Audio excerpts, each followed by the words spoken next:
শারদোৎসবের পূর্ণ লগ্নে মেখলিগঞ্জ পৌরসভার উদ্যোগে এক প্রশংসনীয় সামাজিক কর্মসূচির আয়োজন করা হলো। শনিবার মহাপঞ্চমীর দিন শহরের কথা ও গান সাংস্কৃতিক ভবনে মা ক্যান্টিনের সর্বসাধারণের জন্য প্রাতরাশের ব্যবস্থা করা হয়। এই বিশেষ অনুষ্ঠানে স্থানীয় বিধায়ক থেকে শুরু করে পৌরসভার সমস্ত আধিকারিক ও কর্মবৃন্দ উপস্থিত ছিলেন। এলাকার সাধারণ মানুষ থেকে শুরু করে বিশিষ্টজনেরা সকলে একত্রে এই আয়োজনে অংশ নেন। এদিনের কর্মসূচিতে প্রধানত উপস্থিত ছিলেন মেখলিগঞ্জের বিধায়ক পরেশ চন্দ্র অধিকারী, মেখলিগঞ্জ পৌরসভার চেয়ারম্যান প্রভাত পাটনি, পৌরসভার ভাইস চেয়ারম্যান দেবাশিস বর্ধন চৌধুরী এবং মেখলিগঞ্জ পৌরসভার বড়বাবু অমিতাভ বর্ধন চৌধুরী। এছাড়াও পৌরসভার বিভিন্ন ওয়ার্ডের কাউন্সিলর সহ কর্মচারীবৃন্দ ও অন্যান্য বিশিষ্ট ব্যক্তিরা উপস্থিত থেকে এই উদ্যোগকে সফল করে তোলেন।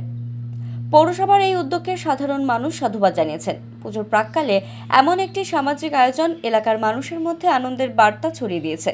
বিধায়ক ও পৌর চেয়ারম্যান এই উপলক্ষে সকলকে শারদীয় শুভেচ্ছা জানান এবং ভবিষ্যতেও এই ধরনের জনমুখী কর্মসূচি চালিয়ে যাওয়ার অঙ্গীকার করেন।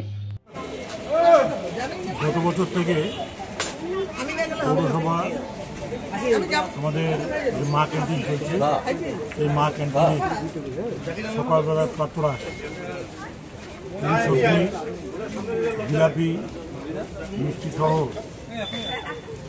এটা সকালবেলা ব্রেকফাস্টে আগে দেওয়ার ব্যবস্থা করছেন। এই বছর সেটা চলছে, সবাই আসছেন এবং নিচ্ছেন এবং সকালবেলা প্রাতরাশ তারা করছেন। আশা রাখি যে আগামী বছর থেকে যাতে হাসপাতালে যে মা ক্যান্টিনটা চালু হচ্ছে সেখানে যাতে সেটা করা যায় করা হবে।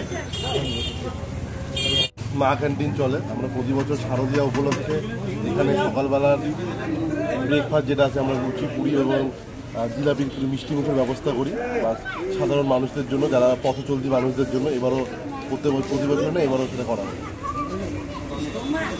হাসপাতাল মোড়ের মা ক্যান্টিনটা 2 দিন হলো হয়েছে, সেটা এই বছর সেখানে করা যাবে না। ভবিষ্যতে আগামী বছর আমরা চেষ্টা করবো সেখানে যদি আমরা এই আয়োজনটা করতে পারি।